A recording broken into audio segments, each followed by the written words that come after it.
선생님들도 이제 오늘 이 자리에 오신 분들은 그런 열의를 갖고 오셨다고 생각을 하고요. 또 가끔은 어떤 분들은 아니 뭐 그거 그냥 잠깐 한국어 좀 가르치면 되는 거 아니야? 그렇게 접근을 하실 수도 있어요. 그런데 선생님들이 교육 실습의 모의 수업이나 또는 나중에 졸업을 하시고 현장에 가셔서 한국어를 가르칠 때 한국 사람이어서 한국어를 잘 가르치는 건 아니구나 라는 생각이 먼저 들게 됩니다. 제가 이제 그 온라인 강의도 하지만 저희 교수진들이 오프라인 강의를 할 때가 있어요. 그때 정말 재밌는 거는 제가 이제 그 오프라인 대학의 1학년 강의에 들어가면 1학년 귀여운 학생들이 있습니다. 19살, 20살 학생들. 그리고 외국인 유학생들이 있어요. 그 외국인 유학생들 중에는 한국어를 보통 이제 토픽 기준으로 4급 이상을 배웠죠. 그럼 아마 한국에서 1년 정도 한국을 공부한 학생들. 그럼 이제 제가 학생들한테 질문을 해요. 여러분 혹시 우리가 이유를 나타내는 표현에는 날씨가 좋아서 기분이 좋다. 어서 와서가 있습니다. 배가 아프니까 병원에 가야 됩니다. 유니카가 있습니다. 제가 학생들한테 질문을 여러분들 혹시 그러면 이유를 나타내는 어서 와서와 유니카의 차이가 뭔지 알아요? 라고 질문하면 한국 학생들은 정답을 말하기까지 1시간이 넘게 걸립니다. 쓸데없는 이야기를 막 하기 시작해요. 어서는 뭔가 마음을 좀 더 강하게 나타나는 것 같은데 이런 말도 안 되는 소리를 하기 시작해요. 그러다가 거기 외국 학생이 선생님 어서는 명령이나 청유에 쓸 수 없습니다. 날씨가 좋아서 소풍에 가자. 안 되죠? 날씨가 좋으니까 소풍을 가자. 명령 청유는 의미파가 들어가더라고요. 그거를 외국 학생은 5분이 안 돼서 정확하게 이해를 합니다. 왜 그럴까요? 그 학생 그렇게 배웠거든요. 그러면 한국 학생들이 오 이제 여러분들이 처음에 한국인이어서 좋은 거는 날씨가 좋아서 소풍에 가자라는 비문을 안 만들어낸다는 것은 원어민으로서 좋은 겁니다. 그런데 우리는 이제 한국어 보원, 그렇죠? 한국어 교사로서 그걸 전달을 해야 됩니다.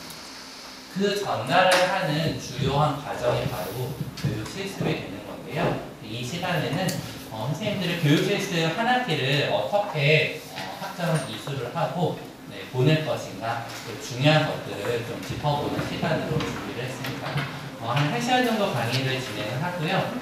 궁금한 것들 아마 처음이어서 좀 어려운 부분들 무엇이든 좋으니까요. 질문을 하시면 되겠습니다.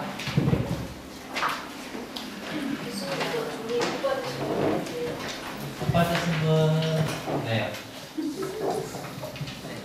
쌀이 좀 살짝 가져가세요.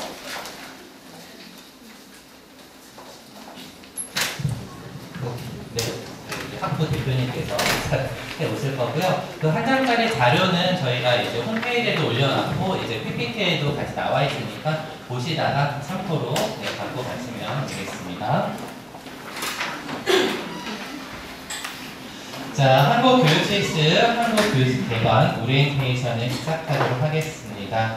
전체적인 흐름은 이와 같고요. 선생님들께서 이미 수강시간을 했기 때문에 0, 1까지는 이제 다 진행이 된 거고 저희의 주요 일정과 평가 안내 그 다음에 선생님들이 중요하게 생각할 부분은 4번입니다. 수업 실습 사례 자, 이거를 보고 좀 긴장을 하실 필요가 있는데 그냥 한국 가르치면 되는 거 아니야? 이게 아니라 그냥 가르치면 떨어지겠구나 이렇게 긴장을 좀 하시고 보시면 좋을 것 같고요. 수강시 유의사항만 잘 지키시면 모두 다 좋은 성적으로 지나갈 수 있을 것입니다.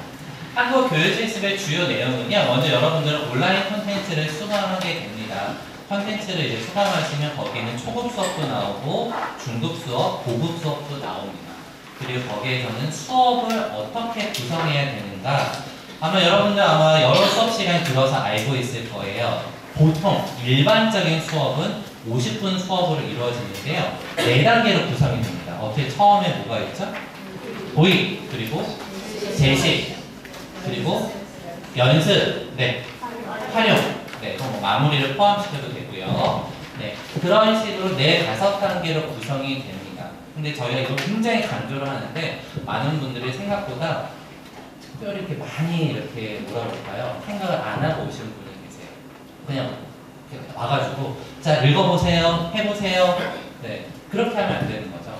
네, 그래서 단계별로 가르쳐야 되는데 그러한 것들이 온라인 콘텐츠에 도입을 어떻게 해야 하는지 제시란 무엇이고 어떻게 해야 하는지 여러분이 주차별로 수업을 들으시면서 그 내용을 확인하게 되실 겁니다.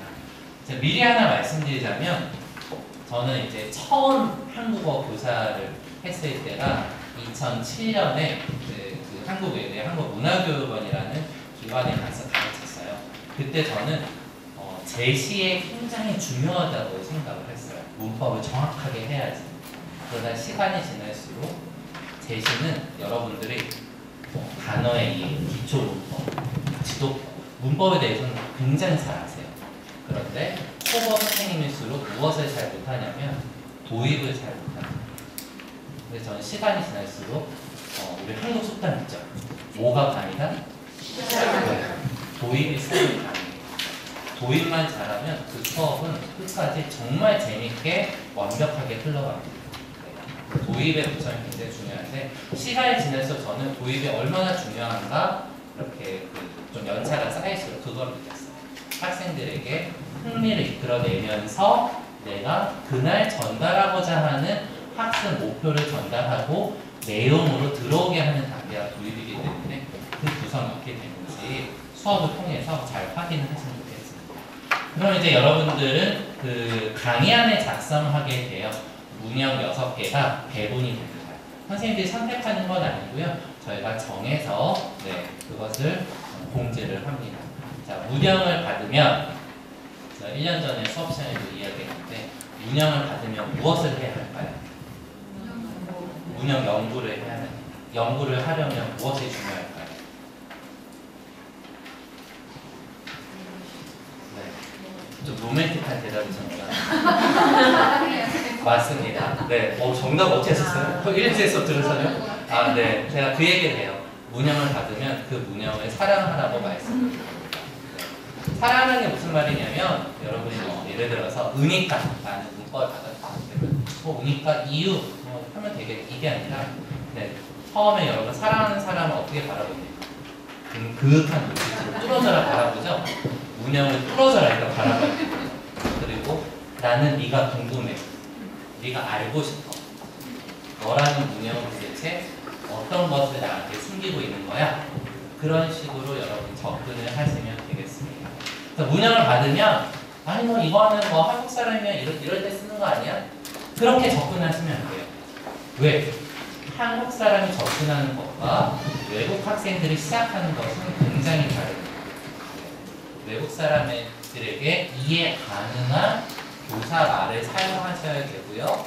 이해 가능한 어휘 수준에서 그 문형을 전달해야 되기 때문에 그냥 우리 가족이 쓰는 언어 그렇게 접근하는 것이 아니라 이 문형은 어떠한 말로 어떠한 내용을 어떻게 전달해야 할까 그것을 이제 연구를 하셔야 됩니다.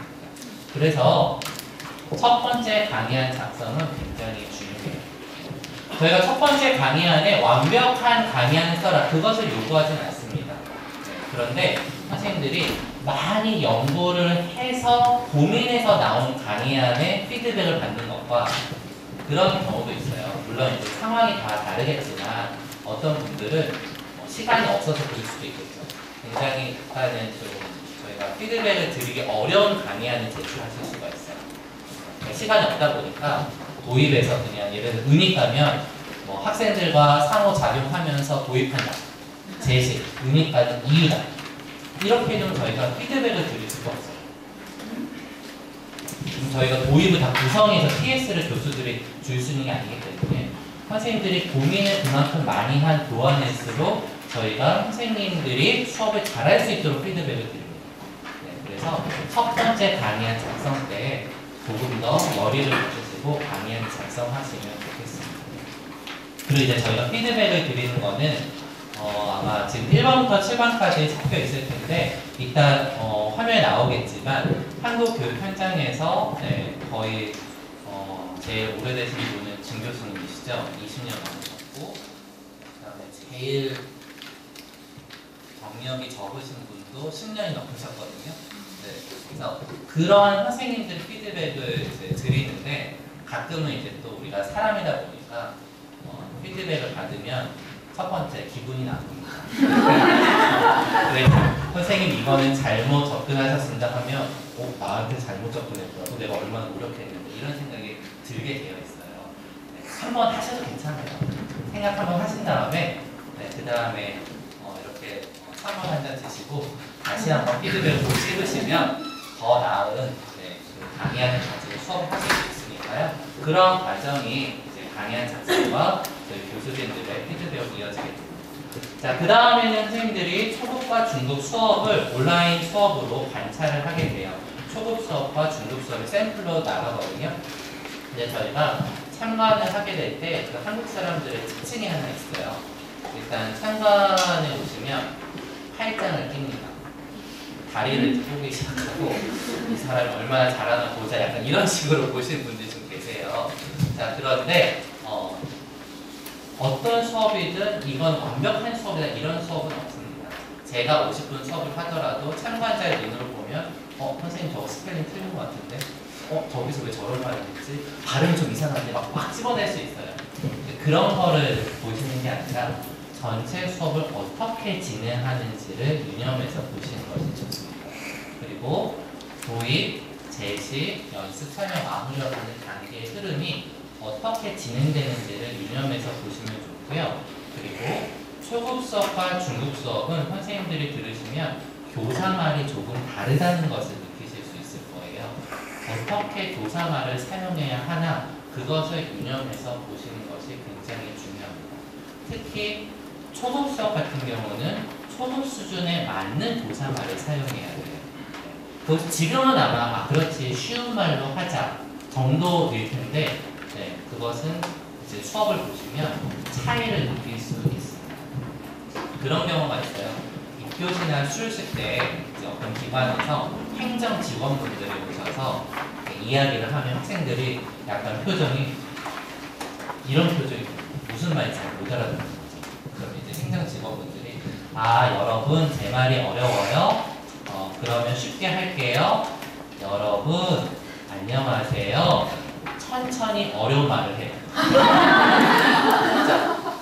일반 한국 사람들은 천천히 말하면 이해한다고 생각을 합니다. 근데 여러분들 이제 쉽게 생각해서 외국어 노래를 들을 때 천천히 나와도 그 단어를 모르면 이해가 안 돼요. 그게 바로 교사말이에요.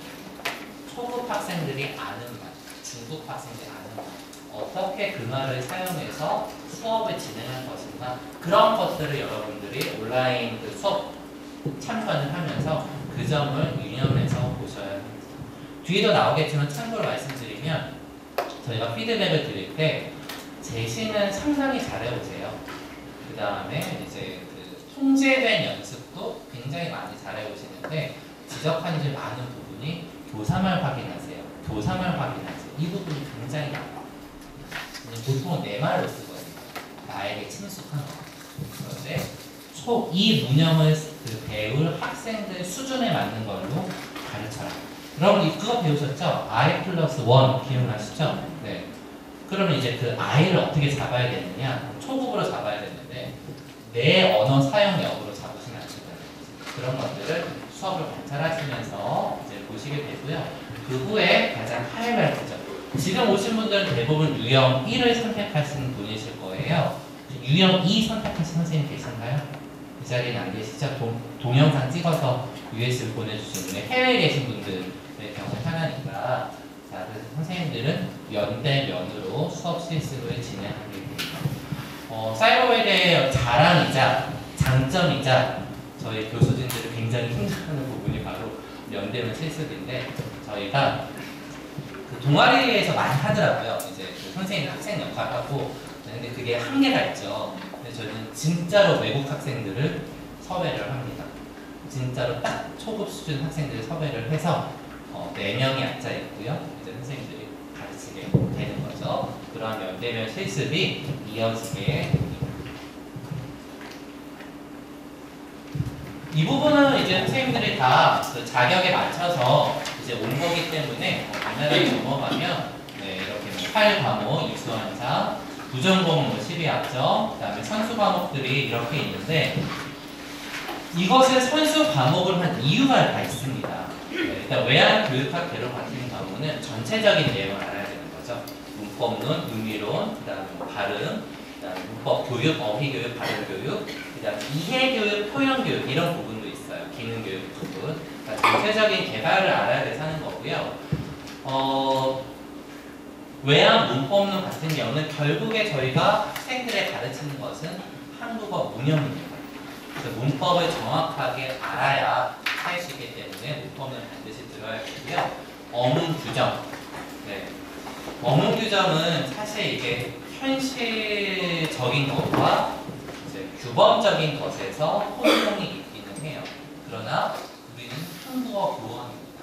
무슨 말이냐면 학생들은 자기 선생님을 따라서 말하게 되어 있습니다. 그래서 선생님이 자기도 모르게 그런 슬랭을 좀 사용한다거나 누구씨 오늘 패션 대박이네요 이런 말 쓰면 학생들 무슨 대박? 나 처음 듣는데 너무 재밌어 뭐예요? 그 다음부터 입에 붙어요. 그러면 문제는요 그래 재밌다 잘 쓸 수 있겠죠. 이럴 수 있겠죠. 어떤 학생이 한국 사람 만났는데 대박이를 많이 썼어요. 너 그런 거 어떻게 알아? 누구한테 배웠니? 뭐 사이버 애들에서 배웠어? 사이버 애들한테 선생님한테 배웠 이렇게 되면 안 되겠죠. 네. 그래서 이제 우리가 그런 부분들은 교사니까 맞춰서 잘 써야 하겠고요. 이게 또 남성어나 여성어나 조금 차이가 있어요. 그러다 보니까 실제 예를 말씀드리자면 선생님들이 수업을 하실 때 지적을 많이 받으시는 부분 중에 하나가 여러분 이거는 정말 좋은 것 같아요. 같애라는 말을 굉장히 많이 씁니다.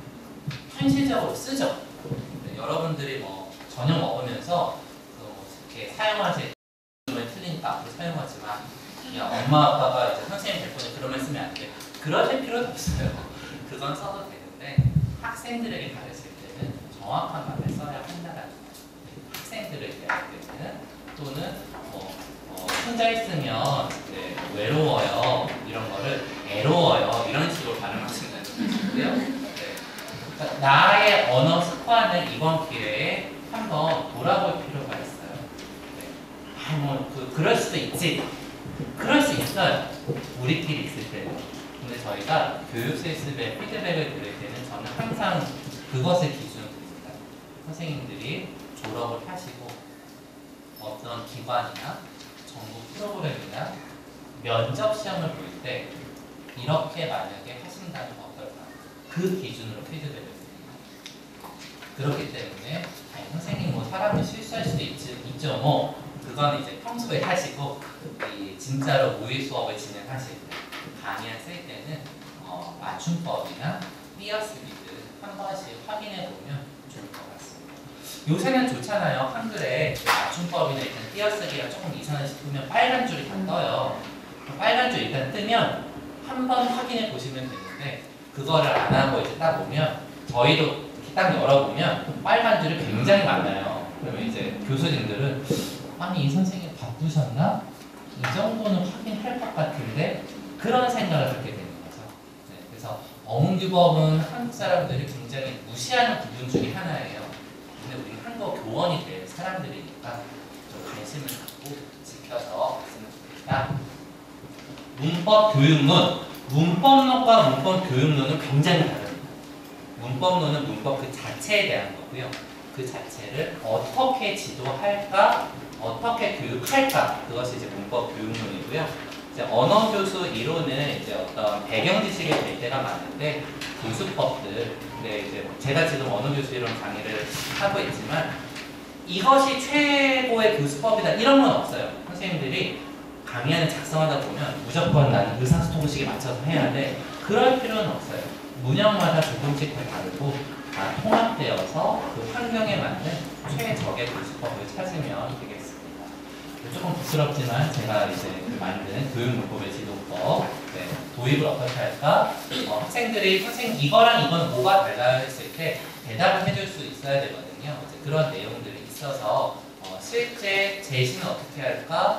연습이나 활용에 얘는 뭐가 있을까? 이런 식의 내용이 있어서 이런 것들을 산수 과목으로 저희가 정해 보았습니다. 뭐 수강시장 절차는 이런 식으로 돼서 지금까지 이제 실습비를 납부하시고 아마 이제 오리엔테이션에 오신 것 같고요.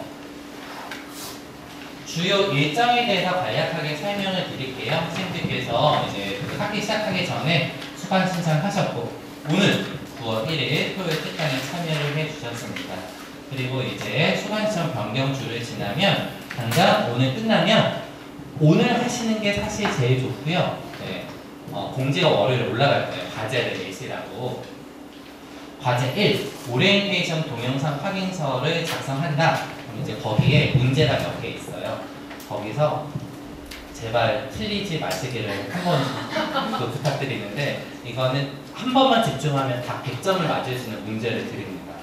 근데 제일 많이 틀리는 문제가 뭐냐면 한국어교육실습 강의를 하시는 선생님의 이름은 강의를 하시는 선생님은 진정란 교수님. 제가 지금 답을 말씀드렸어요. 진정란 교수님. 네.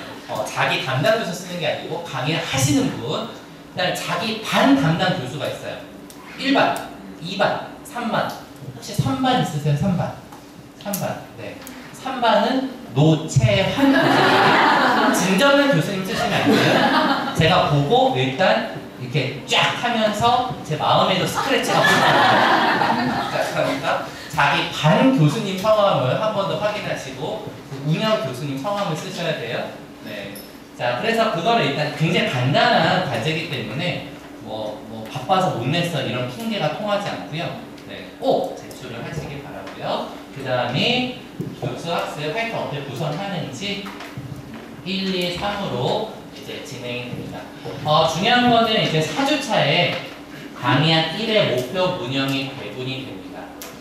이번 학기는 이제 약간 며칠 빨리 돼요. 그게 저희 그 추석이 있어서 원래는 이제 9월 말에 돼야 되는데 추석이 딱 9월 말에 있어서 운영은 좀 빨리 배분이 됩니다. 그래서 이번 학기 시청하신 분은 강의안 작성하실 때 며칠의 시간을 거시는 거죠. 물론 이제 추석 때가 또 이제 또 각자 할 일이 많으셔서 그런 부분은 또 비슷하겠지만 어쨌든 공지는 좀 빨리 돼서 선생님들은 조금 더 시간을 가질 수 있겠습니다. 그래서 그때 수업 실정 일정도 공지가 되고요. 저때 목표 운영과 교환 양식, 샘플 강의안 모두가 저때 공지가 됩니다. 그리고 이제 5주차에 실습 유형 변경 마감이 있는데 혹 갑자기 뭐 해외로 이민을 가게 되신다거나 해외로 파견이 되신다거나 그런 분들은 유형을 변경하실 수 있습니다. 자, 그리고 6주차에 강의안을 작성을 하는 굉장히 중요한, 제일 중요한 강의안 작성이 이루어지고요. 그 다음에 학생들은 강의안을 제가 아까 말씀드렸지만 충분히 고민하시고 충분히 연구를 해서 어느 정도 완성된 강의안을 주셔야 좋은 피드백을 받습니다. 그런 부분이, 간혹 그런 학생들이 계세요. 활동 부분이 한 2주 정도 학생들에게 배운 운영을 사용해서 말해보게끔 한다. 그러면 저희가 드릴 수 있는 피드백이 없어요. 저는 그렇게 줘요. 이거는 다시 구성하세요. 뭐가 좋다 나쁘다를 드릴 수가 없어요. 그렇게 구성을 하시면.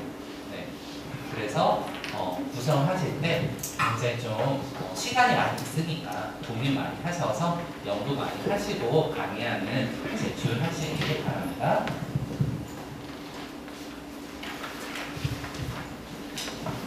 자, 그 다음에는 이제 중간고사는 과제 2 강의안 작성하신 거 제출하신 거 대체가 되고요. 과제 3에 초급 수업 평가록을 작성하게 됩니다. 수업을 보시고 있는 그대로 쓰는 거기 때문에 저것도 어렵지는 않습니다. 기한에 맞추어서 꼭 제출하시고요. 그 다음에 이제 이때 정도 되면 다른 수업도 많고 좀 지칠 때예요. 그래서 참관을 이제 클릭해놓고 보면서 주무시는 분도 계시고 다른 일을 하시는 분도 계시는데 그렇게 하지 마시고요. 수업은 많이 볼수록 내가 좋은 수업을 할 수 있어요.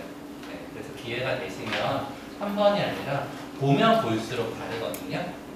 왜냐면 한 번 볼 때 놓쳤던 부분들을 두 번 보면서 알 수 있는 부분도 있고요. 그리고 혹시 뭐 선생님들 주변에 참관이 가능한 곳이 있다면 수업은 많이 볼수록 좋은 수업을 할 수 있다. 그것을 꼭 기억하시기 바랍니다. 그리고 이제 우리가 19년도부터는 이 온라인 참관이 다 오프라인 참관으로 변경이 될 거예요. 그래서 외대, 사이버 외대에 오셔서 수업을 보시거나 다른 협력 기관에 가서 수업을 보셔야 되는데 물리적으로 힘든 부분이 있지만 제가 말씀드리고 싶은 거는 수업은 많이 볼수록 잘한다. 네, 그것을 꼭 기억하시면 좋겠습니다. 그래서 초급 수업, 중급 수업 참관을 선생님들 한번 분석적인 눈으로 보시면 나도 내 수업에 타산지석을 삼아서 좋은 수업을 할 수 있다. 이것을 말씀드리고 싶습니다. 그래서 수업 참관을 보시고 또 그 수업 참관 그냥 보는 게 아니라 수업 참관이 어떻게 운영이 되는지 그것이 강의에 나와요. 그걸 보시면서 나는 어떻게 수업을 운영할까 그 부분들을 생각해 보시고요. 11주에는 중급 수업을 보게 됩니다. 그럼 초급과 중급은 어떤 부분들이 다른가? 그 선생님이 지도를 할 때 어떤 부분에서 차별성을 두고 그러면서 또 동시에 어떤 부분들은 공통적으로 같이 가는 부분들이 있어요. 그런 단계별의 접근이라든지 연습이나 활용의 방법이라든지 같이 가는 부분들은 무엇이 같고 차별성이 있는 부분들은 어떤 차이가 있는지 그래서 제가 아까도 말씀드렸지만 교사말의 사용은 어떻게 달라지는지 그런 부분들을 내가 몇 가지를 이거를 유념해서 봐야지라고 생각하시고 보면 훨씬 더 많은 도움을 받을 수 있고요. 그것의 기초에서 참관록을 작성을 하시면 더 좋은 참관록을 작성하실 수 있습니다. 그리고 중요한 거는 양식과 이런 것들을 꼭 준수해 주시고요. 그리고 11주차에 이제 드디어 지도교수의 피드백을 확인을 하실 수 있습니다. 그래서 선생님들이 제출한 강의안을 저희가 교수진이 열심히 피드백을 해서 다시 드립니다. 그러면 두 부류로 나누어져요. 보통은 교수님 피드백 이렇게 주셨네 감사합니다 하고 이제 덮어요. 그러면 안 되겠죠? 피드백을 하나하나 무슨 뜻일까? 이 부분은 내가 무엇을 고치면 좋을까? 그렇게 생각하시면서 수정을 하셔야 돼요. 근데 가끔 그러신 분들이 계세요. 교수님 이렇게 피드백 주셨는데 저는 교수님과 생각이 다릅니다 하고 수업하실 때 그대로 하시는 분들이 가끔 계세요. 그러시면 절대 안 됩니다. 그래서 피드백을 주신 것을 꼭 반영을 하셔서 2차 강의안으로 준비를 해서 그것으로 수업을 하셔야 됩니다.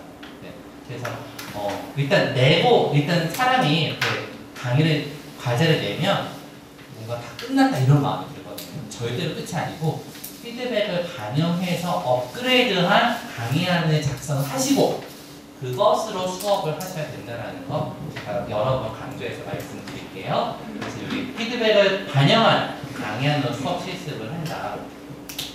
저희가 피드백을 했기 때문에 그 당일날 보통 그 담당 피드백을 하신 교수님 반에서 실습을 하게 되세요.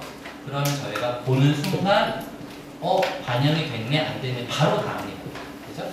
수업하시는 거 보면 반영을 잘 하셔서 수업을 하시네. 왠지 강의하는 본인이 안 쓴 것 같네. 이런 것들을 다 알 수가 있기 때문에 꼼꼼히 보시고 피드백을 잘 반영하셔서 강의를 준비를 하셨으면 좋겠고요. 그리고 이제 13주차의 한국어 수업 현장의 특징과 한국 교원의 역할 수업을 이제 들으면 1차, 2차에 나누어서 토요일에 선생님들이 직접 실습을 하게 됩니다. 그래서 지금 현재로는 1차 13주 토요일 예정이 1차로 되어 있고요. 2차 14주 토요일에 예정이 되어 있습니다. 연대면 수업 실습이 2주에 걸쳐 진행이 되고요. 실습을 하신 후에는 반드시 그 강의안을 과제 제출 기한에 맞춰서 그러니까 실습이 끝난 날 이렇게 등록을 하시는 게 제일 좋으실 거예요. 자기 본인의 실습이 끝난 날 그렇게 14주차 일요일 10월 2일까지 반드시 과제 5 강의안 1을 바탕으로 수정한 강의안을 반드시 올려주시면 되겠습니다. 그러면 이제 14주차에도 실습을 하게 되고 기말고사는 여러분이 수업하신 것으로 대체가 되게 됩니다.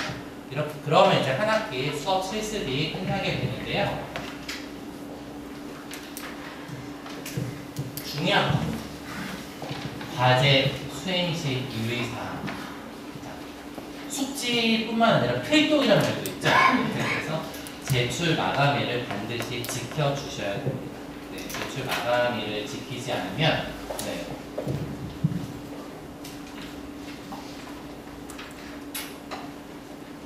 방금 누가 흔들렸어요, 그죠? 과제 1이나 과제 5 중에 이것은 중간고사, 기말고사가 아니라 과제로 다 평가를 합니다. 네, 그렇기 때문에 과제 하나를 안 냈다. 뭐라고 써있죠? 본 두 과목 이수가 불가함. 네, 불가하다는 말은 네, F 학점이 나온다는 이야기입니다. 그래서 과제를 네, 공지가 올라가니까 네, 꼭 네, 제출 마감일을 엄수하셔서 내주시고요. 근데 이제 그런 경우가 있죠. 과제를 지각 제출하는 경우가 또 간혹 생깁니다. 지각 제출 안 하시는 게 제일 좋아요. 네, 지각 제출하는 건 굉장히 안 좋고요. 정해진 때 내는 게 제일 좋다는 거 말씀드리는데 또 지각 제출하는 경우에 과제는 같지만 점수가 0점으로 처리가 됩니다. 그러면 나중에 종합평가 시에 다른 학우님들에 비해서 그 기본 시작이 다르겠죠? 네, 다른 분들은 10점 받고 시작하는데 0점으로 출발해야 되고 이런 거니까 네, 꼭 네, 내주시고요. 그 다음에 뒤에 혹시 빨간색 글씨 보이세요?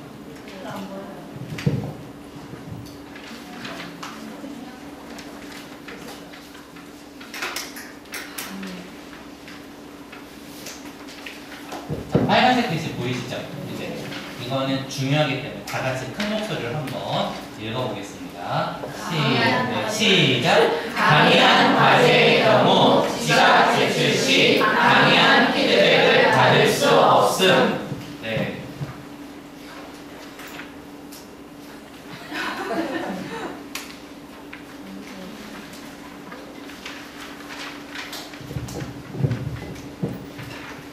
강의한 과제 2점.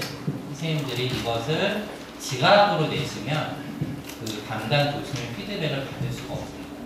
그러면 수업에도 굉장히 큰 영향을 줍니다. 물론 피드백을 안 받았는데 너무 좋은 강의를 쓰셔가지고 수업에 와서 너무 수업을 잘하는 사람이 있을까요? 없습니다. 아무도 없어요. 지금까지 한 번도 없었어요. 네. 그래서 강의안은 지각 제출하시면 안 돼요. 네. 그리고 강의안을 제때 제출하셔야 그 담당하신 교수님들 피드백을 받아서 그 다음 내가 처음에는 힘들 수 있어요. 고민되고. 근데 피드백을 받고 좋아져서 수업을 성공적으로 하시는 분들의 사례가 굉장히 많으셨어요. 강의안 피드백 못 받으면 선생님들 손해잖아요. 네. 저희 교수님들도 굉장히 안타까워하세요. 나는 피드백 주려는 준비가 되어 있는데 네. 안 내시면 네. 물론 하나 일이 사라지는 거니까 편하지만 수업에서 그 학생은 굉장히 안타까운 거죠. 피드백 한번 받았으면 합격했을 텐데 피드백을 못 받아서 수업이 이상하게 돼서 결국에 불합격하시는 분들 생기면 저희도 굉장히 많아요. 그러니까 강의한 과제의 경우 지각 제출하지 마시고 반드시 네, 그때에 맞춰 내시고 피드백을 받는 것 말씀드립니다. 잘 안 보이지만 지금도 뭔가 움직였죠? 네. 중요하게 움직이는 거예요. 네. 자, 그리고 여기 보시면 선생님들의 평가 항목과 평가 비율이 나와 있는데요. 자, 저기 보시면 중요한 게 두 개가 있습니다. 자, 비율이 가장 높은 건 뭐죠? 과제 5, 강의한 2와 수업 실습. 선생님들이 면대면 실습을 어떻게 하느냐가 굉장히 중요합니다. 이게 굉장히 높은 부분을 차지하고 있기 때문에 이 부분에서 네, 합격과 불합격이 굉장히 많이 결정이 되고요. 자, 5를 잘하려면 무엇을 잘해야 할까요? 또 비율 높은 거. 맞아요. 과제 2를 잘하시면 과제 1을 잘하시면 과제 5도 잘하게 되는 경우가 일반적입니다. 근데 이제 조심해야 되는 거는 과제 1을 잘하셔서 피드백도 잘 받고 준비를 하다가 그 수업 실습 하루 전날 뭔가 이제 그 긴장되는 마음으로 공부를 하다가 새로운 걸 발견하시고 이거를 써먹어야 되겠다. 자, 그럼 그 부분은 피드백을 받은 부분인가요? 아니죠. 그러면 보통은 이상한 걸 말씀하실 때가 굉장히 많았어요. 네. 그래서 공부를 계속하는 건 좋지만, 네. 이것도 있네, 이것도 있네, 이렇게 하지 마시고, 필기를 받은 내에서 강의한 일을 작성을 하시고, 그것으로 수업을 하셔야 된다는 거 말씀을 드릴게요. 비율이 있기 때문에 과제 2와 과제 5가 정말 중요하다는 거 다시 한번 강조해서 말씀드립니다. 자, 그리고 이제 선생님들이 강의안에 이제 제출하시면 유형별 수업 실습이 되는데요. 유형 2에 해당하신 분들은 오늘 안 오셨지만 유형 2를 진행하신 분들은 동영상으로 진행을 하게 됩니다. 그래서 강의안 인쇄본과 그리고 50분 수업 동영상 파일, 네, USB를 우편으로 한국어 학부 사무실로 제출해 주시면 되겠습니다. 제가 일부러 카메라 보고 말하고 있는데요. 네, 해외에서 보시는 분들이 네, 이거 중요합니다. 유형 2 진행하시는 우리 해외 학부님들 잘 지켜서 해주시고요. 자, 선생님들에 해당하는 내용은 연대면 수업 실습 유형 1인데요. 지정된 일시에 사이버 외대에서 수업 실습을 진행하게 됩니다. 수업 실습 시 준비물은요, 강의안에 이제 준비를 하셔야 되는데, 저 때는 연습지와 활용지를 포함하셔서 준비를 하시면 되겠습니다. 자, 강의안은요, 평가자가 그냥 두 분이 하세요. 운영 담당 교수님과 또 한국교육 전문가 선생님 저희가 한 분을 모시고 두 분이 평가를 하기 때문에 평가자 분들께 드린 강의안과 연습지 활용지를 포함한 그 두 부를 준비해 주시면 되고요. 이게 선생님들 토요일 날 학교 근처에 가서 하지 뭐 그렇게 생각하셔도 되는데 토요일 날 문을 여는 곳이 없을 수도 있고요. 문 여는 곳을 찾으러 막 다니시다가 긴장하고 그래서 실수하신 부분들이 있으니까 미리 준비를 하셔서 내시면 좋겠습니다. 외국인 학습자에게는 강의안은 개파 안 하셔도 되고요. 연습지나 활용지 필요한 경우에 학생들에게 배포를 해주시면 되겠습니다. 그날은 저희 교수진이 총 출동하고요. 저희 튜터 선생님, 담당 튜터 선생님, 조교 선생님들도 총 출동을 합니다. 그렇기 때문에 조교나 튜터 선생님한테 죄송한데 이것 좀 프린트 해주세요 해드릴 수 있는 그런 시간적, 물리적 여력이 없어요. 꼭 미리 준비를 하셔서 자기 것을 자기가 준비를 해주시면 좋겠습니다. 자, 이 부분이 굉장히 좀 이제부터 핵심 내용이라 할 수 있을 텐데요. 그렇다면 평가자 선생님들이 뒤에서 선생님들이 수업하시는 걸 볼 때 어떤 것을 평가를 할까? 이 부분입니다. 첫 번째로는요, 수업 내용입니다. 수업 내용은 제가 아까 그 목표 문형을 받으시면 그 문형을 사랑을 하고 있잖아요. 그 목표는 얼마나 잘 이해를 하고 있는가에 대한 부분입니다. 근데 본인이 목표 문형에 대한 이해가 없으면 학생들이 이해를 못하겠죠. 그런 분들은 보통 형태 제시만 계속 하시는 분들이 있습니다. 그거는 실패한 수업입니다. 중간 학생이 선생님 그런데 언제 사용해요? 이런 말을 하는 학생들도 있어요. 그러니까 선생님이 뭔가 말을 했는데 도대체 무슨 말인지 모르겠다. 그러면 그거는 교사가 그 목표 문항의 뜻을 모르기 때문에 그래서 교사가 본인이 잘 알고 있고 잘 전달을 하는가 그 부분이 수업 내용이 되겠고요. 수업 방법, 수업의 방법적인 부분 교사로서 목표 문형의 의미를 전달하고 그 다음에 문법 내용을 설명하고 연습과 활용을 시킬 때 어떠한 방법으로 하는가 그런 부분들을 유념해서 보고요. 그 다음에 교사의 태도, 사람마다 굉장히 각각 성격이 다르고 진행 방법이 다른데요. 교사의 태도는 기본적으로 수업과 학생에 대해서 존중하는 마음을 가지고 진행하시면 됩니다. 간혹 보면 굉장히 무섭게 하시는 분들이 계시는데 그런 학생들이 무서워서 수업 진행을 잘 못합니다.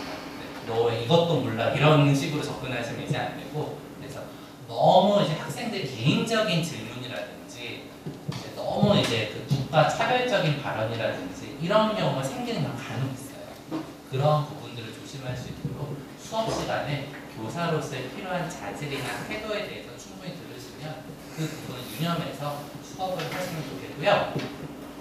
또 한국어 선생님으로서 필요한 거 하나 좀 말씀하시면 좀 성격 자체가 이제 내성적이신 분들이 있어요. 조용하신 분들. 네. 저도 사실은 좀 조용한 사람인데 수업을 할 때는 그렇지 않거든요. 네. 그래서 수업을 하실 때는 한국어 선생님으로서의 태도를 가지고 적극적이고 열린 마음으로 이제 수업을 진행을 해주셨으면 좋겠습니다. 그러니까 그 수업 분위기가 밝은 분위기가 되도록 이렇게 진행을 해주셨으면 선생님들이 힘을 내야 학생들도 힘을 내거든요. 그 부분들을 신경 써서 진행을 해주시고요. 목표 문형을 받으면 그 목표 문형에 대해서 연구하는 방법들이 많습니다. 가장 잘못된 방법을 하나 알려드릴게요. 그것을 인터넷에 뜨면 블로그 같은 것들이 막 나와요. 이런 식으로 가르친다. 이렇게 하면 그것들은 다 잘못됐다라고 생각하시면 돼요. 첫 번째 접근 방법은 그 문형이 나와 있는 교재를 보는 것입니다. 저희가 참고 교재에 괄을 다 올려드려요.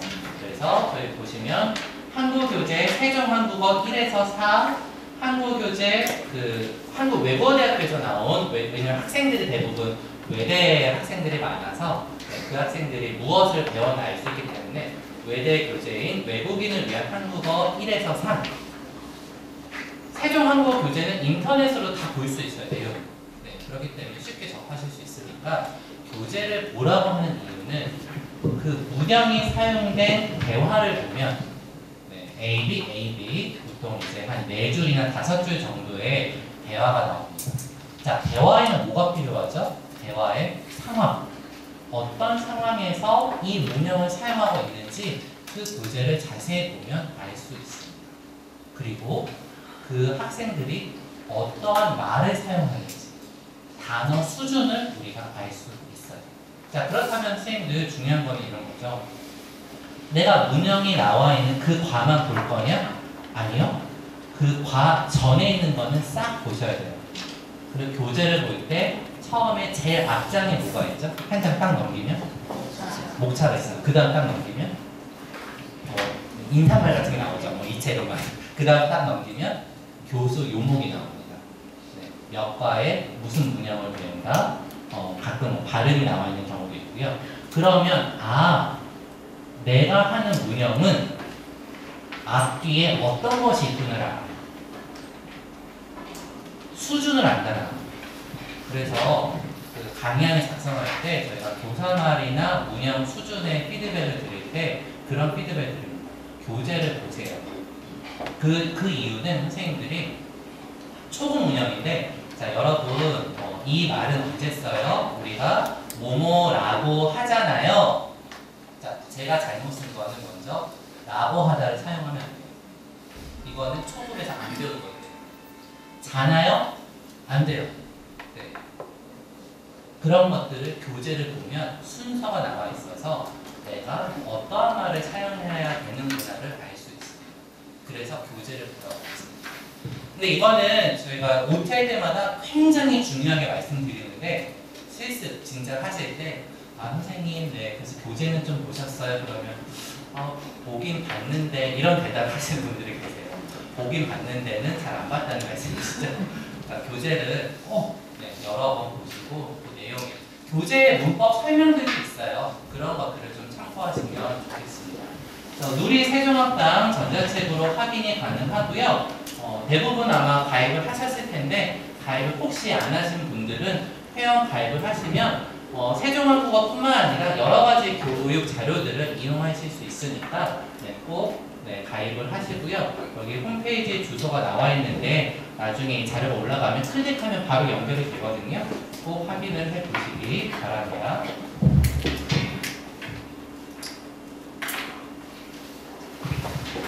그리고 이제 학생들이 참고 도서로 인해 한두 권씩은 다 가지고 있을 것 같아요. 이제 외국인을 위한 한국 문법 1, 2 한국문법 1은 이제 교육학개론과 비슷하게 나와 있는 전체 지식적인 내용이라면 한국문법 2는 각 문법 항목들이 쫙 배열이 되어 있어서 그 문법들의 제약이라든지 그런 정보를 찾을 수가 있어요. 자, 그런데 조심해야 되는 것은 한국어 문법 2에 나와 있는 예문들은 학습자를 위한 예문들도 있지만 한국 사람들의 이해를 위한 예문들도 있어요. 그래서 제약 정보라든지 문법 설명을 참조하실 때 거기 있는 예문을 그냥 끌어다 쓰시면 수준이 안 맞는 경우가 굉장히 많아요. 그런 부분들을 참고해서 꼭 보셔야 되고요. 외국어 사용 문법 사전이라든지 어미 조사 사전들을 참조를 하셔서 대화문 구성이나 조사문 구성에 보시면 되고요. 그리고 이제 요새 정말 세상이 좋아졌다 느끼는 게 저희 한국어 교육 전문가들이 이제 모이셔서 그 연구를 집대성한 자료가 인터넷 자료로 제공이 되어 있는데요. 빨간색 잘 안 보이시죠? 국립국어원의 한국어 교수 학습 센터라는 홈페이지가 새로 생긴 지 꽤 됐는데요. 아니면 뭐 다음이나 네이버 등등 포털 사이트에 한국어 교수 학습 센터로만 검색을 하셔도 페이지가 바뀌어요. 혹시 보신 분? 오, 많이 보셨군요. 네. 자, 안 보신 분들은 오늘 가셔서 검색을 해보셔서 검색을 해보시면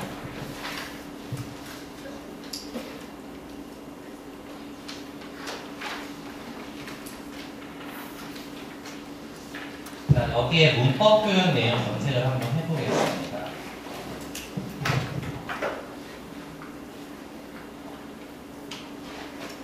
자, 제가 은인파를 검색을 했는데요. 이제 두 가지가 나옵니다.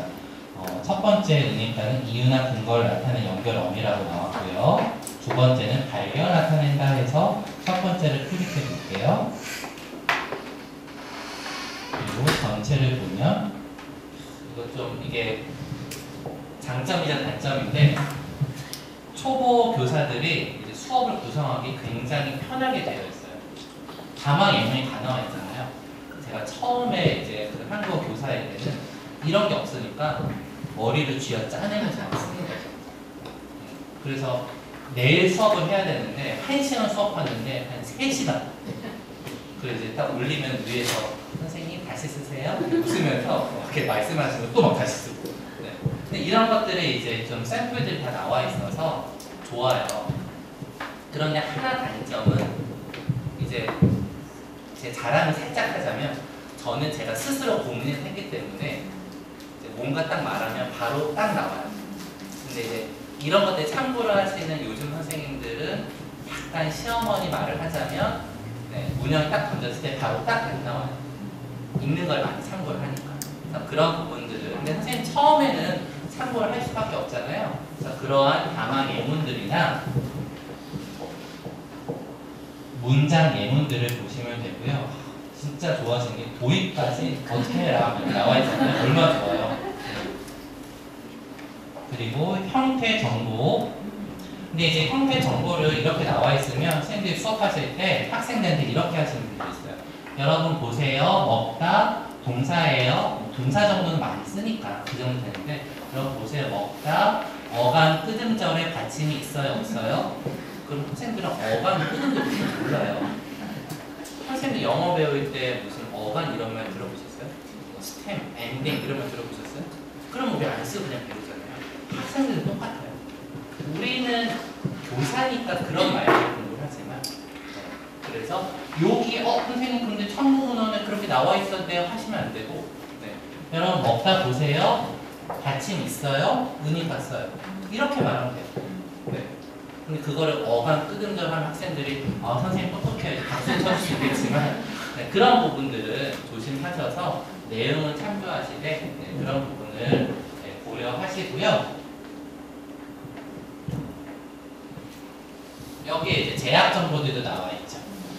그래서 주어가 같아도 되고 달라도 된다. 주어 일치 제약이 없다라는 얘기죠. 그래서 그런 것들이 잘 나와 있어요. 그래서 선생님들이 개인적으로 공부를 하실 때 이용을 하시면 좋습니다. 대신 이거는 그대로 수업에 씁니다. 그건 아니고 전달한 방법은 당연히 달라져야 되겠죠. 학생들한테 키가 작으니까 높은 곳에 있는 물건을 내릴 수 없어요. 나는 거기 없으니까 몰라요. 네가 이상을 입으니 여자친구 싫어하지. 여러분 보세요. 주어가 같아야 달라요. 학생은 주어란 말 몰라요. 그렇죠? 그래서 그런 말 우리가 메타 언어라고 하는 것들을 최대한 사용하지 마시고 수업을 하셔야 합니다. 이거는 참고로 이런 사이트가 있다라는 거 보시고요.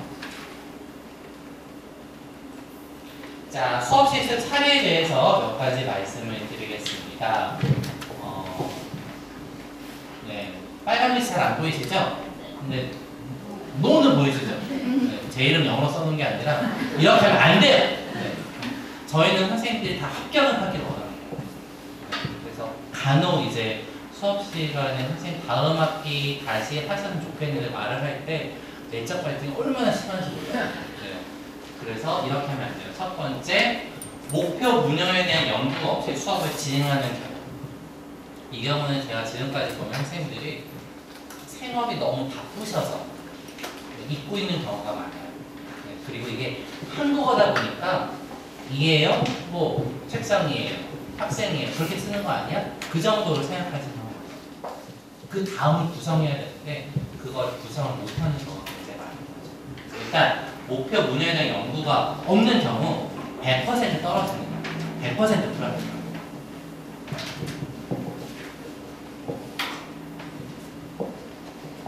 교탁 뒤에 숨어서 수업 진행. 이런 경우는 없는데 간혹 이제 이렇게 하시는 분이 계세요.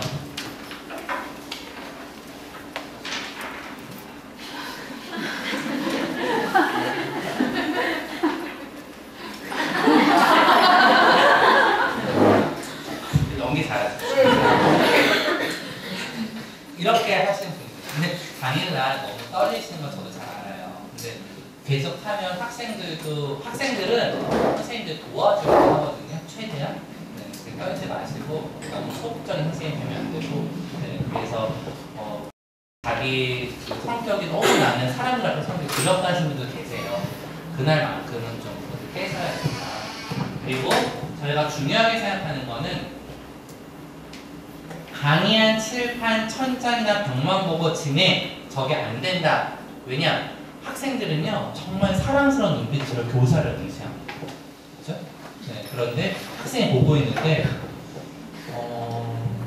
자 눈을 어디에 둘지 모르시는 분들이 계세요. 부끄러워서.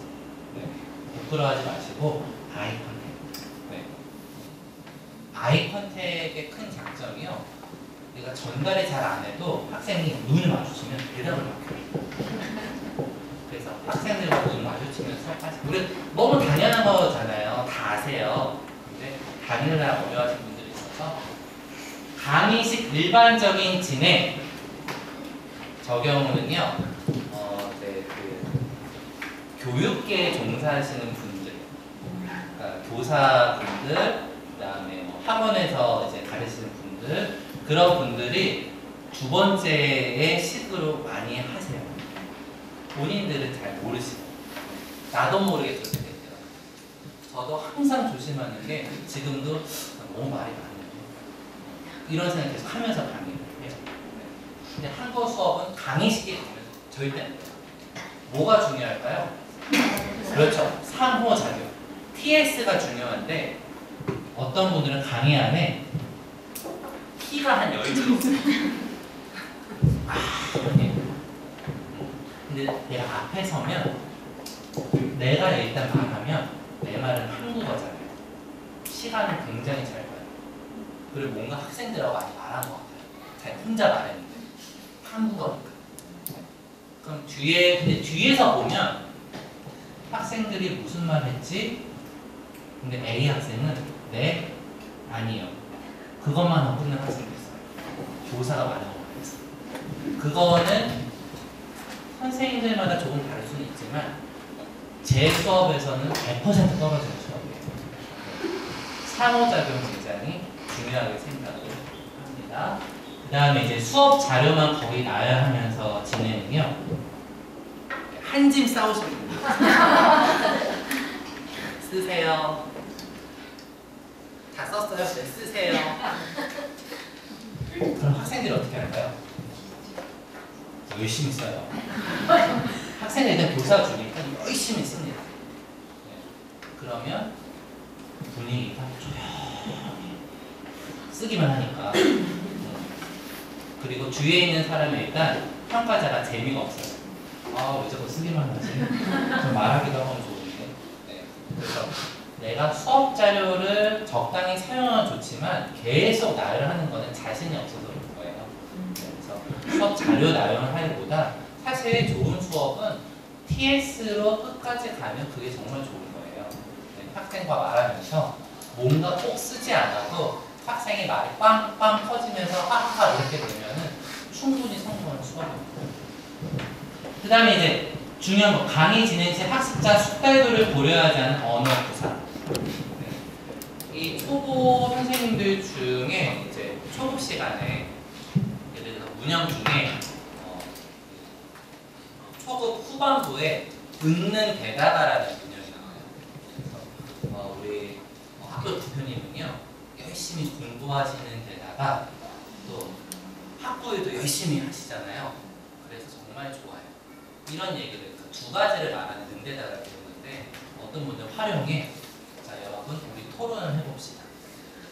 한국의 경제는 어떻게 해야 좋아질까요? 이런 걸 주제로 하면 될까요? 초급에 그거 주제 당연히 안 되겠죠.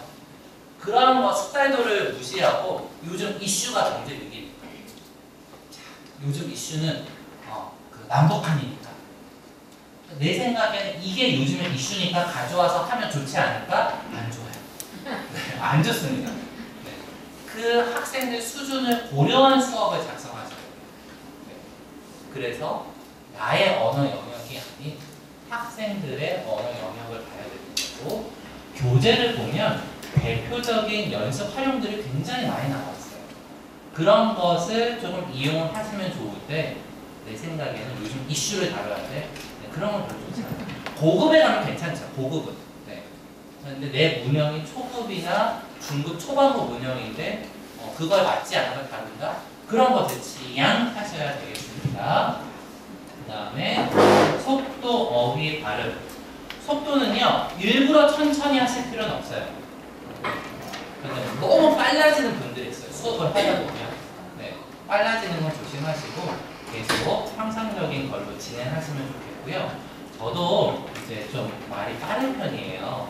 그런데 제가 쉼을 줄 때가 있습니다. 선생님들도 템포를 좀 조절하실 수 있어요. 계속 푸시해서 가는 느낌이 아니라 빨랐다가 뭐 느렸다가 하는 식으로 속도를 조절을 하셔야 되고, 사용하는 어휘, 비속어라든지 뭐 재밌는 말 가르쳐 줄게 가르쳐 주지 마세요. 표준어를 배우러 왔습니다, 학생들은. 그 다음에 정확한 발음, 발음에 신경을 써주시고요.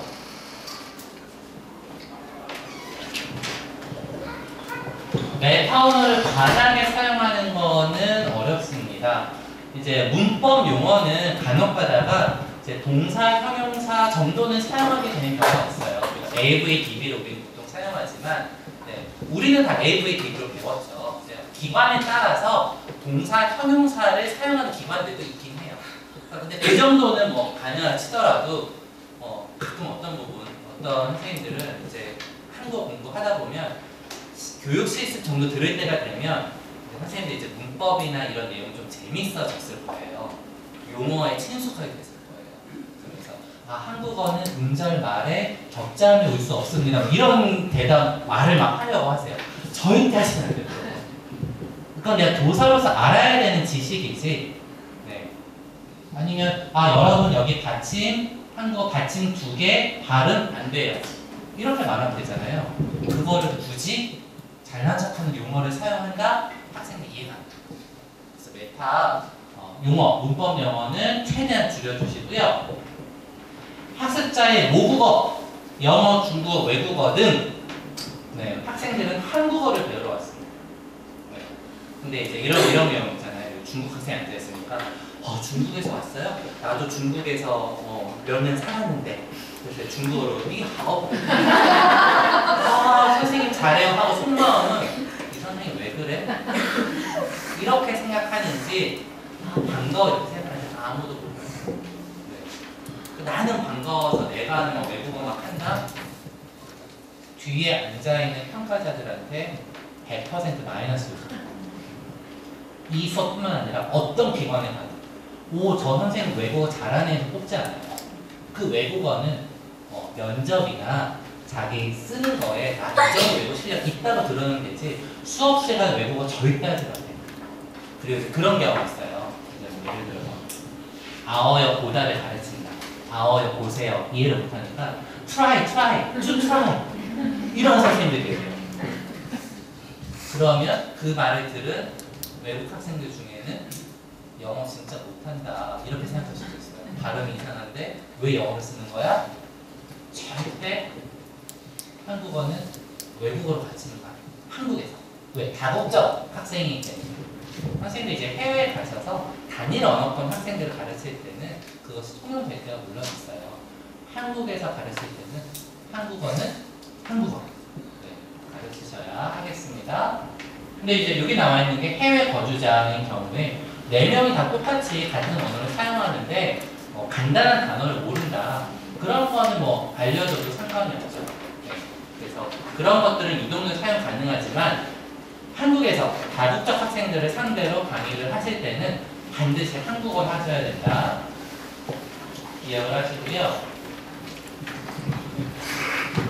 자, 태도에서 예전에 이제 그 선생님들 그런 경우 이제 옛날에 뭐 학교 다녔을 때 주관식 문제가 나왔는데 내가 모르는 문제가 나오니까 답안지에 선생님 제가 공부를 한 부분에 대해서 써보겠습니다 하고 이만큼 길게 쓴다고 했잖아요. 지금도 그런 학생들이 있어요. 그러면 이제 저도 이제 제가 수업하는 학생들 중에 그런 학생 간혹 있는데 선생님 저는 안 읽어보고 그어요. 네, 그 학생 열심히 서치더라도 저는 바로 그거 읽어보지도 않아요. 네, 학생들도 목표 문형이 아닌 저는 옛날부터 이 문형을 하고 싶었습니다 라고 하면 피드백이 안 됩니다. 다시 쓰세요. 이렇게 가요. 네, 좋습니다. 그러면 그걸 해보세요. 안 가니까 네, 그런 선생님은 거의 안 계신데 강의안과 다르게 수업을 진행하는 경우 이 경우는 간혹 내가 너무 바빠서 좀 뭐 이렇게 아는 사람이 강의안을 써준 경우가 이거에 해당이 돼요. 네. 왜냐면 강의안은 누가 썼는지 저희가 확인할 길이 없으니까 수업할 때 바로 알아요. 네. 왜 말이 다르지? 네. 숙지가 안 돼 있는 상태에서 하면 네. 그리고 강의안의 맞춤법 오류 이 강의안의 맞춤 오류가 왜 그러냐면 사실은 이게 뭐라 그럴까요? 별것 아닌 것처럼 보이는데 바로 눈에 띄는 부분이에요. 저희가 지적을 하는 이유는 학생들이 나중에 어떤 기관이나에서 정말 시간을 하시고 이걸 냈을 때 그 사람들도 좋은 점수를 주다가 마이너스 요소를 찾아야 되잖아요. 맞춤법 오류는 바로 눈에 보여요. 그러니까 아주 객관적인 마이너스 요소가 되는 거죠. 네, 그래서 기본 자질이 안 돼 있음 이렇게 쓰기 굉장히 좋은 요소이기 때문에 맞춤법은 여러 번 해고를 하시는 것이 좋겠습니다. 그리고 뭐 실습 강의를 결석하시는 부분은 저희는 구제 방법이 없어요. 네, 다음 학기에 다시 하셔야 되겠습니다. 자, 이렇게 하면 합격이에요. 네, 그래서 샘플 강의안을 보셔서 목표 문형에 대해서 충분히 연구를 하셔서 자, 충분히 연구라는 것은 형태. 자, 을어가다는 받침이 있을 때, 받침이 없을 때 이런 식으로 달라지겠죠? 네. 그리고 뭐 아어여보다는 무엇에 대해서 달라질까요? 아어여 앞에 있는 말에 아어가 있어요, 아어가 아니에요. 네. 그런데 긴장해서 이러시는 분들이 있어요. 자, 여러분 아어여보다 있어요. 이제 먹다 하고 먹어보다 받침이 있어요, 뭐보다 써요. 이런 분들도 계세요. 네. 지금은 지금 이 선생님 말도 안 돼요 하겠지만 내가 연구가 안 돼 있거나 너무 긴장했거나 둘 중에 하나인데 그러한 형태는 너무 누가 봐도 다 알잖아요. 네. 그리고 을어가다를 언제 쓰는지 그렇죠? 네. 그 다음에 사용 정보는 제약과 관련된 거죠. 무엇은 쓰면 돼요, 무엇은 쓰면 안 돼요. 네. 그런 것들을 충분히 확인하셔서 네, 수업을 진행하시면 합격이고요.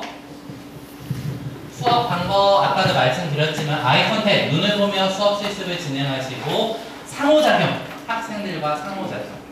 네, 학생들과 상호작용을 하다 보면 우리가 사람인지라 4명한테 25%, 25%, 25% 똑같이 나누어줘야 되잖아요. 그런데 가끔 대답자라는 학생한테 시선이 많이 가요. 거고, 근데 대답 딱 하니까 그 다음 질문도 이 학생한테 말하면 대답해 줄 것 같아요. 이 학생을 던져요. 그러다 보면은 둘이 수업하고 있고, 네, 그런 경우가 있어요. 그렇게 되면 안 되겠죠. 네, 그래서 학생들에게 모두 다 학생 눈을 보고 수업을 하시고 상호작용 하시고 그리고 적절한 수업 자료를 활용하시면 좋겠고요.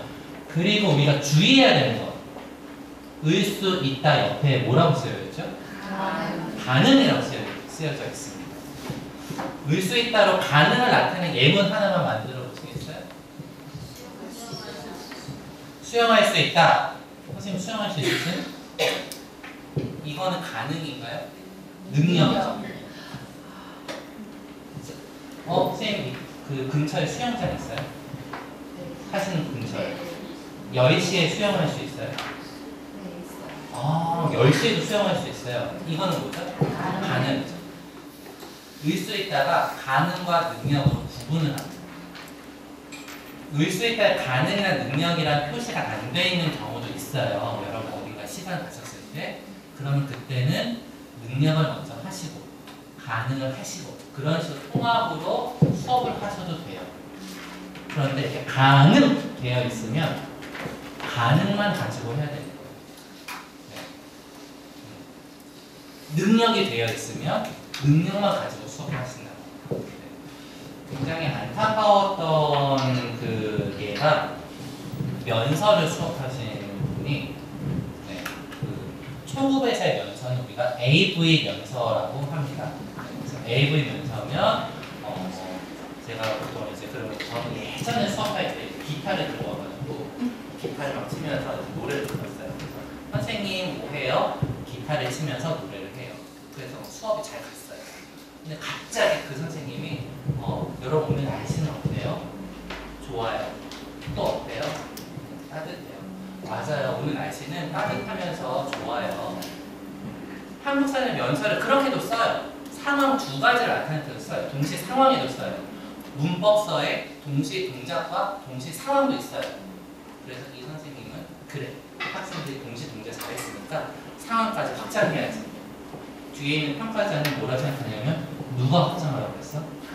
오늘의 학습 목표는 AV 면서인데 왜 DV를 가르쳐? 이렇게 생각하죠. 네. 50분에 내가 얻어야 되는 학습 목표는 AV 음면서였거든요. 본인 생각에 학생들은 이거를 얻었다고 하지만 50분 내에 그거를 다 다뤄야 하는 거예요. 충분한 연습의 활용을 통해서. 그래서 이것도 해야지. 그건 안 되는 거죠. 또 예전에 이제 다른 데에서 선생님이 그 느라고를 수업하셨을 때예요. 그래서 숙제를 하느라고 좋아하는 드라마를 못 봤어요. 이런 거 하잖아요. 뭐뭐 하느라 못 봤어요를 수업을 잘 하시다가 잘했어요. 근데 갑자기 마지막에 여러분 오늘은 느라고에 대해서 공부했어요. 그럴 때 여러분 느라고는 많은 뜻이 있어요. 트와이스 좋아해요? 하면서 트와이스 노래 중에 느라고 하나. 뭔지 아세요? 친구를 만나느라 샤샤샤. 네. 그 친구를 만나느라 샤샤샤 이럴 때도 써요. 한국어는 정말 의미가 참 많죠? 재밌죠? 그 순간 평가자의 얼굴이 싹 바뀌죠. 무슨 뜻이에요? 친구를 만나느라 샤샤샤에 들어가면 학생들이 전혀 그 의미가 없는 정보를 전달하는 거예요. 네. 그런 것들을 하면 안 돼요. 그걸 내가 충분히 하면 그런 오류에서 벗어날 수 있습니다. 네. 그래서 그런 것들을 유념을 하셔서 수업을 하시고요. 자, 은 후에는 보통 대부분 1급에서 배워요. 1급에서. 자, 은 후에 이학은 식후에 복용해야 해요. 자, 식후에 복용하다라고 하면 그 학생들이 알까요? 복용하다 일단 어렵죠? 식후는 어때요? 식후도 어려워요.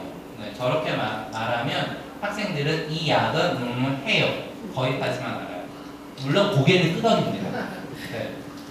그냥 뭔가 말을 했으니까. 그렇게 말 안 된다.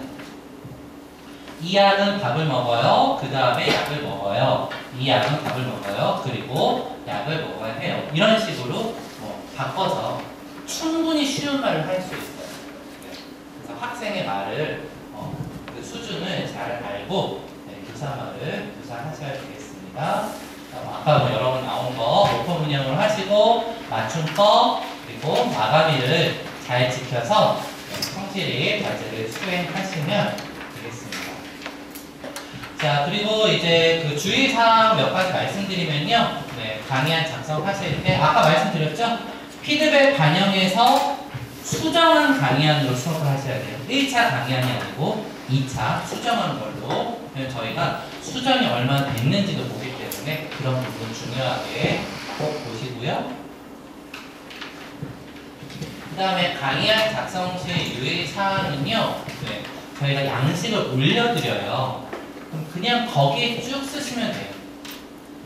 근데 그 파일을 열어서 거기 설정되어 있는 대로 쭉 쓰시면 틀릴 일이 없습니다. 저희가 한글도 올려드리고 워드 파일도 올려드리기 때문에 본인 컴퓨터에 있는 걸로 그대로 거기서 이제 쓰시면 되겠습니다. 그리고 마지막에 이제 강의하실 때는 저희가 메모로 피드백을 드려요. 그래서 그 부분은 이제 그 프린트 안 되게. 선생님 메모가 삭제가 안 돼요 하는 분들은 밴드나 물어보시면 학우님들이 다 가르쳐 드립니다. 메모 삭제할 수 있고요. 아니면 프린트 하실 때 한글은 프린트 확장을 누르시면 프린트 할 때 메모를 포함할 수도 있고 안 포함할 수도 있어요. 지금 무슨 얘기인지 모르겠다 하시는 분들은 끄덕끄덕 하시는 학우님한테 물어보세요. 굉장히 간단하지만 그런 부분들 잘 지켜서 해주시면 감사하겠습니다. 그 다음에 이제 과제 제출 시 유의점들은 한번 보시고요. 첨부 파일로만 제출이 가능하고 저희 공지대 다 나가요. 성명 학번 과제 그런 식으로 한다는 거 기억을 하시면 되겠고요. 그 다음에 간혹 해외에 계신 분들은 시간이 착각하는 경우가 굉장히 많아요. 그래서 저희가 서버 시간이 한국 시간으로 되어 있기 때문에 모든 공제 일정이 한국 시간을 기준으로 일단 올라가고요. 그런 부분은 모든 과목이 마찬가지니까 한번 확인을 해주시고 그리고 이제 저희가 실습의 추천 선생님들은 이렇게 보통 추천 선생님들이 아니에요. 다 전문 한국어 교사들이에요. 현직 교사들. 그래서 저도 추천 선생님들한테 절대로 하대하지 않아요. 항상 이렇게 추천 선생님 감사합니다 이렇게 하고 있기 때문에 선생님들이 이제 실습 다른 과목도 거의 마찬가지지만 한국어 학부의 추천 선생님들은 현직 한국 강사 선생님이 대부분이니까 나중에 졸업하시고 선배 강사로 만날 수도 있는 분들이니까 답변이 좀 늦는다 해서 닥달하시거나 하지 마시고요. 왜냐하면 오전 중에는 대부분 수업을 하세요. 그리고 오후에 확인을 하니까 답변이 조금 불가할 수 있다 해서 쪽지나 메일 보내놓으시면 최대한 빨리 답변을 드릴 것입니다. 그리고 이제 선생님들 정보가 있어야 연락을 할 수 있으니까요. 이메일에 제대로 되어 있는지 한 번 더 확인을 해주시고 070 번호 쓰시는 우리 해외 거주 학생분들은 남겨주시면 가능할 것 같습니다. 자, 그리고 이제 수업 일정은 이런 식으로 지금 예정은 11월 24일과 12월 1일 이렇게 되어 있고요. 이번에는 7반까지 있는데 한 반은 다 유형 2에 소속되어 있는 분이셔서 6개 반으로 진행이 됩니다. 24일은 인원이 좀 많아서 저녁에도 조금 이루어지고요. 2회에 걸쳐서 수업 실습은 진행이 됩니다. 자, 그리고 이런 식으로 수업이 되는데요. 선생님들이 50분 수업을 하세요. 그런데 실제 수업은 20분 정도를 합니다. 그것은 저희가 도입과 제시 부분을 잘 보고요. 연습에 단순한 건 넘길 때도 있어요. 그런데 절대로 축약해서 수업을 하시면 안 되고요. 그대로 진행을 하시면 돼요. 50분이다 생각하고 진행하시면 중간에 수업을 넘길 수도 있고 거기까지만 보고 평가를 드릴 수도 있으니까요. 외국인 초급 학습자 3명, 4명, 평가자 2인이 한다는 거 말씀을 드리고요.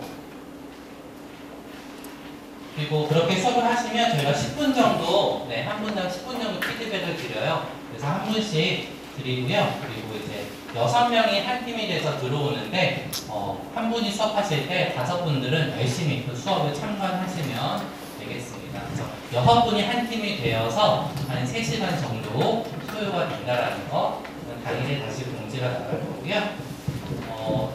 전체 내용이 좀 길었는데 그래도 말이 많았던 것 같아요. 간단하게 한 2개 정도만 질문